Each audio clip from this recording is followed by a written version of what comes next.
en primer lugar al Instituto de la Ribera, en segundo lugar al primer año de vuestra carrera, y me presento, soy Liliana de Gaspari, la profesora de inglés. Soy profesora nacional superior de inglés y aparte licenciada en lingüística. Les doy la bienvenida nuevamente y espero trabajar con ustedes, ya que han puesto en la currícula el inglés técnico, ¿sí? Porque para la carrera de comercio exterior es fundamental. Es el idioma universal con el cual nos comunicamos a través de todo el mundo. Bueno, cuando me han hecho la propuesta de la modalidad distancia, yo trabajo en el instituto desde el año 2000 con la modalidad presencial. La modalidad distancia se ha introducido a nuestras vidas en el año 2002 y me proponen encarar la materia de una manera diferente porque en la modalidad distancia el alumno no tiene la posibilidad de verme, ¿sí? En cada clase, de hacerme las preguntas necesarias que me hacen los de la modalidad presencial. Por lo tanto, el libro que tienen en vuestro poder es de mi autoría y traté de ser lo más clara posible para que ustedes, con la simple lectura, puedan comprender este idioma que quizás les trajo tantos trastornos durante el secundario. Aquellos que no han tenido inglés, no se preocupen porque yo tuve un montón de alumnos con francés, con italiano, a lo largo de los 5 años de secundario y hemos logrado resultados óptimos. Por lo tanto, el único secreto que hay aquí es seguir clase a clase, preguntarme en las clases de consulta, mandar mails y yo voy a aclarar todas las dudas. Bueno, como les dije, ustedes tienen un módulo que consta de 4 unidades. Bueno, en la primera unidad hice el repaso de la gramática de inglés. Para aquellos que es nuevo el idioma inglés, bueno, lean con atención y escuchen las clases y intervengan en las clases online también. Para los que ya han tenido inglés, esto es un mero repaso, ¿sí? Hablamos el idioma castellano, pero no nos detenemos a ver si estamos hablando con un sujeto, con un verbo transitivo, y de todo eso vamos a ir hablando en todas las clases. Bueno, como les decía, la unidad 1 apunta a la gramática y ya en la unidad 2 introduzco cartas comerciales, que es lo que van a utilizar, ¿sí? En sus vidas de despachantes, ¿sí? Van a tener que traducir mails, ya no hablamos de cartas, yo lo apunté hacia la carta comercial, pero sabemos que ha quedado un poco relegado esto del correo y ahora el medio tecnológico que nos posibilita la comunicación al instante es el email. Por lo tanto, la unidad 2 va a contener cartas comerciales y en la unidad 3 vamos a ver algo de documentos comerciales que al despachante le viene bien a lo largo de la carrera con distintas materias. Van a ver estos documentos que introdujo Liliana en inglés para después cerrar con la unidad 4 que me aboco a darles el vocabulario específico de aduana, ¿sí? Un poco de seguro y un poco de embalaje. Ustedes en el tercer año de vuestra carrera van a tener una materia específica que es embalaje. Y como el idioma universal es el inglés, considere necesario que por lo menos sepan los vocablos, ¿sí? ¿Qué quiere decir un transportador? ¿Qué quiere decir un container? ¿Y de dónde sale? Y todas las medidas que tienen que tener como para embalar la mercadería, que importan o exportan, ¿sí? Bueno, ahora voy a hacer una introducción a lo que a mí me parece fundamental. Pararnos en el idioma, diciendo que el idioma inglés es muy estricto y a la vez es muy pobre. ¿Por qué digo estricto? Porque lleva un orden, es un idioma anglosajón y tan luego el idioma alemán junto con el inglés tienen un orden específico en la oración y debemos pararnos así para que la oración no nos domine a nosotros, sino nosotros a ella. Por lo tanto, digo que inglés es un idioma pobre porque un solo vocablo quiere decir un montón de cosas. Y nos tenemos que plantar bien de lo que estamos buscando en el diccionario, que va a ser el arma o la herramienta que ustedes van a tener siempre a mano conmigo, porque el examen final obviamente va a ser obligatorio traer un diccionario, ¿sí? Lo más grande posible para que contemple todos los términos comerciales de los cuales ustedes van a tener que trabajar. Repito, es estricto porque no tenemos la libertad de poner algunos agentes gramaticales en cualquier orden como en castellano. Ustedes saben que castellano es un lenguaje o un idioma latino, ¿sí? Junto con el francés, el portugués, el italiano, y tenemos ciertos permisos, ¿sí? De poner un adverbio de lugar delante de la oración introduciéndola o al final. Inglés no lo permite. Entonces, hoy les voy a decir, y esto manténganlo presente, lo voy a repetir a lo largo de todo el cuatrimestre, que toda oración en inglés empieza por un sujeto, le sigue un verbo y luego lo que yo llamo complemento, que también lo podría llamar objeto, ¿sí? Entonces, vamos a ir viendo las partes de esta oración, analizándolas. ¿Qué puede contener un sujeto? Ustedes, vuelvo a repetir, hablamos castellano, pero no analizamos cada cosa que decimos, obviamente. Bueno, un sujeto puede estar compuesto de artículos. ¿Qué son los artículos? Aquellas palabras que preceden los sustantivos y pueden ser definidos o indefinidos. Dentro de los definidos tenemos el famoso artículo de.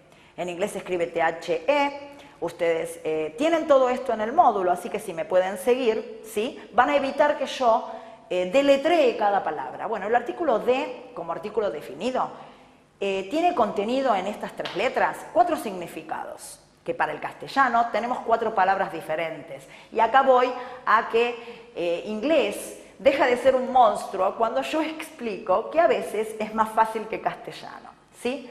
Entonces este artículo de contiene 4 significados. El, ¿sí? Cuando digo el libro, la, cuando digo la mesa, y sus plurales, ¿sí? Los, que es el plural masculino, y las, que es el plural femenino, ¿sí? Así que con esta palabrita en inglés decimos 4 cosas. ¿Cómo nos vamos a dar cuenta de cómo traducirlo? Bueno, pues lo domina el sustantivo que va detrás, ¿sí? El sustantivo que va detrás, al ser femenino y ser singular, este artículo va a tener que ser traducido como la, no hay otra, ¿sí? Y cuando este sustantivo sea plural, por ejemplo, y masculino, lo vamos a tener que traducir los. Espero que la explicación haya sido clara. Luego tenemos artículos indefinidos. Bueno, en castellano quieren decir un o una. Y en inglés lo tengo representado con 2 palabritas. En el secundario esto lo vieron, estoy segura, pero se los voy a recordar. La letra A, ¿sí? Es un artículo indefinido. ¿Cuándo uso un o una con esta letrita A? Simplemente cuando la palabra que le sigue, y no digo sustantivo, porque van a ver a lo largo de toda mi clase que no solamente le puede seguir un sustantivo a un artículo, sino también un adjetivo. Esto lo vemos más adelante. Entonces, este a, como artículo indefinido, ¿sí? Que significa un o una, va siempre seguido de una palabra con consonante, para que no choquen los sonidos, ¿sí? Para que no se extrapongan, ¿sí? Y el mismo artículo, con la letrita a, n, an, ¿sí? Se va a usar, también es un artículo indefinido, pero solo que se va a usar cuando la palabra que le sigue empieza con vocal, ¿de acuerdo? Ahora me viene a la mente la palabra manzana, ¿sí? Yo si quiero en inglés decir una manzana, voy a decir an apple, simplemente porque manzana en inglés empieza con la vocal A. Sin embargo, si quiero decir una mesa, voy a decir a table, porque table empieza con T, y T está clasificada como consonantes. Espero que se acuerden de las vocales. Bueno, ahora vamos a hablar de otra parte del sujeto. Ya hablamos del artículo y, bueno, en orden, ¿sí? En mi orden, que lo establecí de esta manera para que no sea difícil para ustedes, voy a hablar del sustantivo. El sustantivo común, ¿sí? Que puede ser abstracto, puede ser concreto, ¿sí? Pero del común. Cuando, por ejemplo, digo la mesa, una mesa, ¿de acuerdo? Bueno, ¿cómo darme cuenta que es un sustantivo? De pronto, porque ya dije que tiene que estar siempre precedido por un artículo, pero hay otros indicios que nos llevan a memorizar qué palabra en inglés no puede ser otra cosa que un sustantivo. Y son los sufijos. Hay un montón de sufijos que me denotan, ¿sí? Que la palabra que estoy buscando en el diccionario es un sustantivo. Y es importante esto del diccionario, que es la primera vez que lo menciono. Va a ser el arma de trabajo durante todo el cuatrimestre. Bueno, cuando yo quiero buscar una palabra, tengo que saber qué función cumple en la oración. Porque como inglés una palabra quiere decir tantas cosas, puedo que incurra en un error, ¿sí? Y no es la idea. Quiero que la traducción salga bien. Bueno, uno de los indicios entonces de las terminaciones, de los sufijos, de los sustantivos, es tion, ¿sí? Toda palabra que en inglés termine con tion no puede ser verbo, no puede ser adverbio, no puede ser adjetivo, pero sí es un sustantivo. Un ejemplo es la palabra organization, ¿sí? Otro sufijo puede ser tion, como en la palabra permission. Otro ment, como en la palabra management, que ustedes la van a ver muchísimo en este cuatrimestre. Otro sufijo ness, como en la palabra felicidad, happiness. Otro ship, como en la palabra que nos hace tanta falta, amistad, friendship, ¿ok? Otro sufijo es ens, que se pronuncia ens y se escribe ense. Van a escuchar que yo voy a hablar como corresponde en inglés, yo voy a pronunciar, no me sale decir el inglés como se lee. Entonces, este sufijo ens como en negligence, ¿ok? Otro sufijo es ans, como en acceptance. Otro iti, como en priority. Otro que esta palabra también la van a ver durante todo el módulo, que es customer y significa cliente. Por último, uno de los últimos sufijos que yo introduje en esta presentación es agresor, ¿sí? Que termina en or y quiere decir agresor, ¿sí? El que agrede. Otro es como del verbo write, que es escribir, writer. Solo le tengo que agregar R y se convierte, del verbo escribir, convierto el sustantivo escritor. ¿De acuerdo? Bueno, ahora vamos a seguir analizando en la lámina siguiente qué función cumple el sustantivo cuando lo quiero poner en plural. Porque yo hablé de una manzana, hablé de una mesa, ¿sí? Hablé de los sustantivos y sus terminaciones. Pero ¿qué pasa cuando yo quiero buscar un sustantivo en el diccionario en plural? No va a existir. Entonces esta regla la tengo que saber, por lo menos recordar que existe, ¿sí? No van a encontrar los sustantivos en plural en ningún diccionario, en ningún idioma, ¿sí? Yo aparte, en mi presentación omití decirles que también soy profesora de italiano, por lo tanto el italiano tiene una manera muy particular de formar sus sustantivos, nada que ver con castellano. Inglés sí, por el contrario. La mayoría de los sustantivos forman su plural con una S, ¿sí? Hablé de la palabra apple, que era manzana, yo agregándole S, ¿sí? Formó la palabra manzanas, igual que el castellano, ¿sí? Como zapatos, zapatos, ¿sí? Mesa, mesas. En inglés esos sustantivos están considerados como regulares. Pero luego hay otras reglas que forman otros plurales. Cuando las palabras terminan en ciertas letras, tengo que agregarles ES, ¿sí? La primera regla que me viene a la mente es las palabritas que terminan en Y, precedidas por consonante, como en la palabra baby. Yo no puedo agregarle S a esta palabra, de ninguna manera. Hay una regla que dice que todo lo terminado en Y, precedido por una consonante, cambio esa Y por la I latina, por la I de indio, la cambio y le agrego ES, ¿sí? Y obtengo la palabra babies. Me viene a la mente otra palabra terminada en Y, precedida por consonante, que cumple esta regla, que es la palabra city, ¿sí? Cambio esa Y por la I latina y agrego S, y así tengo la palabra cities, que ahora está de moda, que consumimos un montón de palabras en inglés sin ponernos a pensar, ¿sí? Que primero que sería mejor consumir más castellano correcto. Pero bueno, es lo que tenemos, lo que nos rodea. Entonces, de pronto van a descubrir, después de toda mi explicación, ¿sí? Un montón de cosas que en la vida cotidiana consumimos y no sabemos el por qué. Bueno, otra regla ¿sí? Es cuando ese sustantivo termina en O termina en SS, o termina en SH, o termina en X, ¿sí? En ese caso, ¿sí? No voy a cambiar nada, como en la Y, pero sí voy a agregar ES.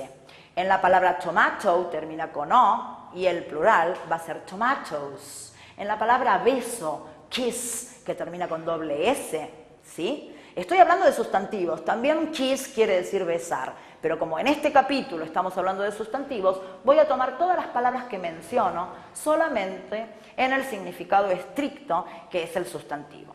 Repito, la palabra kiss, que quiere decir beso, le agrego ES y formo su plural y la pronuncio kisses.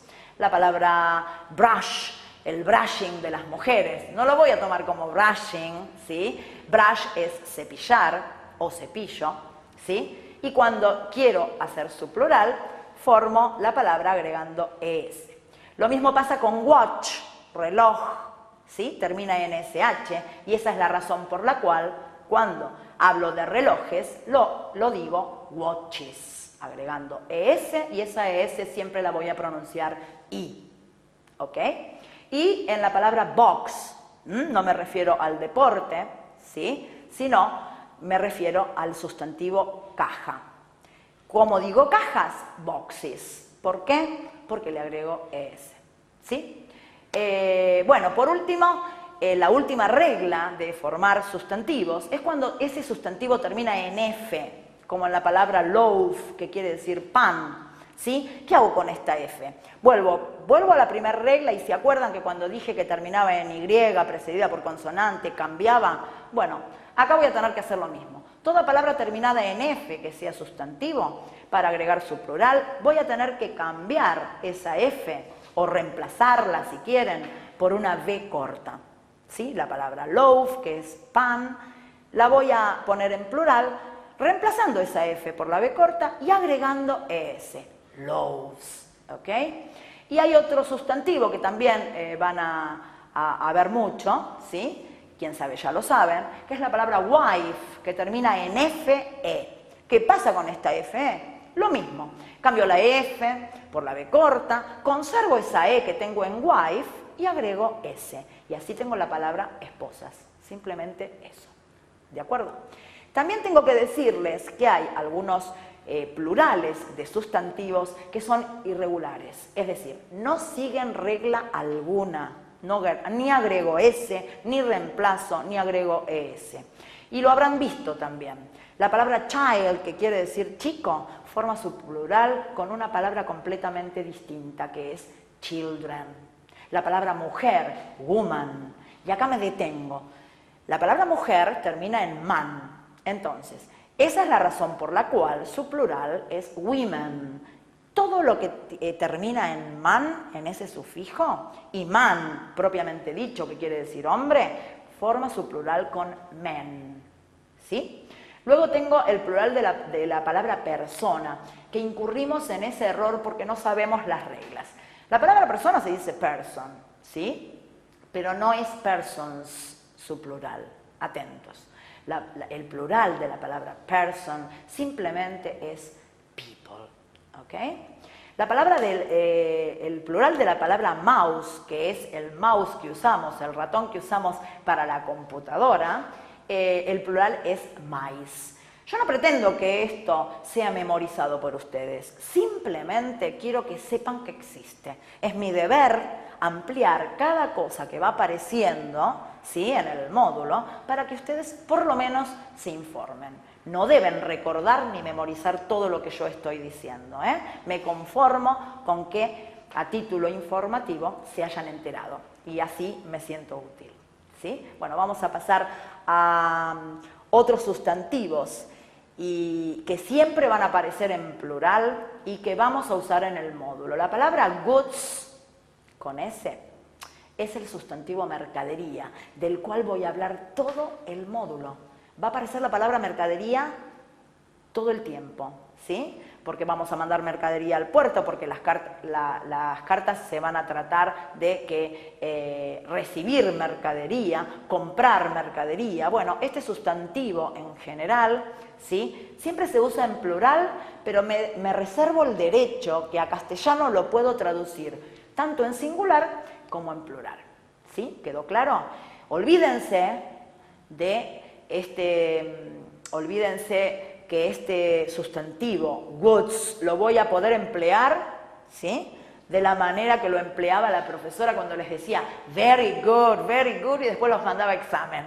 No, olvídense del good. Ese good sin S es un adjetivo, ¿sí? Entonces la palabra mercadería se usa siempre con S, y si no, no quiere decir mercadería. Es así de sencillo, es otra palabra, son dos diferentes. Y otro sustantivo que va a aparecer en el módulo cuando hablo del aeropuerto, en la unidad 4, es luggage. Luggage es equipaje en inglés. Y como es un sustantivo colectivo, por así decirlo, en castellano, porque es el conjunto de valijas, ¿sí?, esa palabra propiamente dicha no le puedo poner plural. No puedo hablar de luggages, ¿ok? De acuerdo. Bueno, voy a otra parte del sujeto, que son los adjetivos, ¿sí? Los adjetivos pueden ser calificativos, ¿sí? Y después van a ver que aparecen los posesivos, etcétera, etcétera. Eso lo dejamos para más adelante. Hoy me voy a abocar a recordarles que es un adjetivo calificativo. Es la cualidad de la cosa, ¿sí? Por ejemplo, un alumno bueno. Ese bueno, ¿sí?, es un adjetivo calificativo. Lo califica al sustantivo alumno.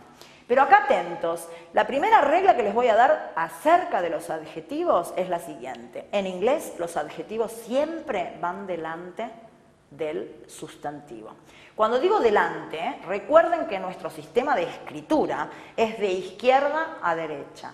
Por supuesto que estoy hablando de delante cuando va a la izquierda de ese sustantivo, ¿sí? Entonces, cuando yo quiero poner en inglés un alumno bueno, en realidad va a estar escrito un buen alumno. Luego yo voy a poner sentido común, porque si estoy traduciendo a castellano, lo tiene que entender toda aquella persona que hable castellano, ¿de acuerdo? Entonces no estamos acostumbrados a decir un buen alumno, sino un alumno bueno, ¿sí? Una mercadería cara y no una cara mercadería, ¿de acuerdo? Entonces, como primera regla, vuelvo a repetir, el adjetivo viene siempre delante del sustantivo. Y también tengo sufijos para formarlos, ¿sí? Hay determinados sufijos que clasifican a la palabra como adjetivo y no se van a repetir, van a ver que no van a repetir estos sufijos. ¿Ya hablamos de los sufijos de los sustantivos? Bueno, van a ver que son diferentes. Toda la palabra terminada en full es un adjetivo en inglés. Por ejemplo, en la palabra powerful, que quiere decir poderoso. Todo sufijo les, toda la palabra que termine con les, ¿sí?, es un adjetivo. Por ejemplo, en la palabra painless. Pain es dolor, y cuando le pongo el sufijo les es indoloro, es decir, sin dolor. El sufijo able, como en la palabra respectable, que quiere decir respetable, ¿sí? Toda palabra terminada en ish también es un adjetivo. Me viene a la mente la palabra childish, aniñado. Child es chico, le agrego ish y quiere decir aniñado. Nuevamente repito, estoy hablando de adjetivos. Toda palabra terminada en y, como easy. ¿Vieron los mercados estos grandes que quiere decir easy? Bueno, eso en inglés quiere decir fácil. ¿Sí? Le pusieron este nombre, supongo, por una cuestión de marketing, porque es fácil encontrar lo que buscan en ese mercado. Bueno, toda la palabra terminada en ed, y acá van a tener una ambigüedad. ¿Liliana dijo que toda la palabra terminada en ed es un adjetivo? Sí, cuando la encuentren con ed en el diccionario, están delante de un adjetivo, porque los verbos, que vamos a hablar más adelante de ellos, nunca van a estar con ed en el diccionario. Así que una palabra que encuentran en el diccionario terminada con ed es un adjetivo, ¿sí? La palabra tired, cansado, ¿sí? Ese es un ejemplo bien clarito, ¿sí?, que quiere decir un adjetivo. El sufijo al en la palabra classical ¿sí? Clásico. Y otro sufijo es ic, ¿sí? En analytic. Quiere decir que todos los sufijos que yo mencioné denotan que son adjetivos y no sustantivos. Si vuelven atrás, nunca dije que full sea un sustantivo y tampoco dije que toda la palabra terminada en tion sea un adjetivo. Por lo tanto, son diferentes. Son líneas paralelas que nunca se van a unir, ¿sí? Bueno, seguimos con adjetivos calificativos y también tienen prefijos que denotan que esa palabra es un adjetivo y no otra cosa. El prefijo es porque en la palabra lo tengo adelante, el sufijo por el contrario lo tengo atrás, ¿sí? Entonces, invalid, and unhappy, impatient, ¿sí? Que quiere decir impaciente, es im, ill and illegal, and irresponsible, y this and disapprove. Vuelvo a repetir, todo lo que dije en esta clase, que me introduje como profesora vuestra durante todo este cuatrimestre, hablamos de la división del libro, recuerden que tiene 4 unidades, hablamos de la estructura de oración, sujeto, verbo, más complemento. Hoy voy a terminar aquí con los adjetivos calificativos y sus prefijos y sufijos. Para más, en la próxima clase, darles los adjetivos que siguen, que son los demostrativos, ¿sí? Los posesivos. Espero que puedan hacer todos los ejercicios que estén en el módulo, ¿sí? Esto está ordenadísimo de esta manera en el módulo. Me puedan seguir desde la clase filmada, con el libro en mano, y puedan hacer todos los ejercicios para luego presentarme las dudas que tengan por mail, ¿sí? O en el campus, que los profesores entramos generalmente cada 2 días a los mails que tenemos, y que hayan disfrutado de esta primer clase, que vayan perdiendo el miedo y nos vemos en la próxima.